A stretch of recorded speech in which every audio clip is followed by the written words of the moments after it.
नमस्कार, मी गणेशदास गायकवाड, राहणार कांडळकर प्लॉट, सामाजिक कार्यकर्ता।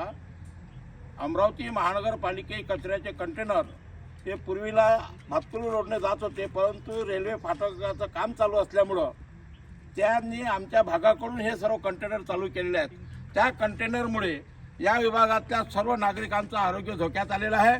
या ठिकाणी रोडवर घाण साचत आहे, त्याच्यामधला असलेला जो कचरा तो ओढून घरामध्ये येत आहे। त्या धूळ जे रस्ता हा कच्चा रस्ता असल्यामुळे त्या रोडने धूळ उडते आणि शेतमालाचा संपूर्ण नुकसान झालं आहे।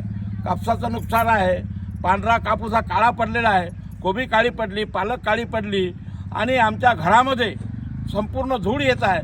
भांडी कुंडी कपडे आम्हाला सुकवणंसुद्धा म्हणजे मुश्किल झालेलं आहे।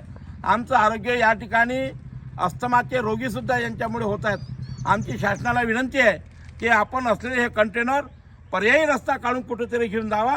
जोपर्यंत हा रोड पक्का होत नाही तोपर्यंत या ठिकाणी कंटेनर मनपाने नेऊ नये। आम्ही आज चक्काजाम आंदोलन केलं। जर याच्यावर शासन ऐकत नसेल तर यानंतर उग्र आंदोलन करू असा इशारा शासनाला देतो। एवढंच बोलताना या ठिकाणी थांबतो।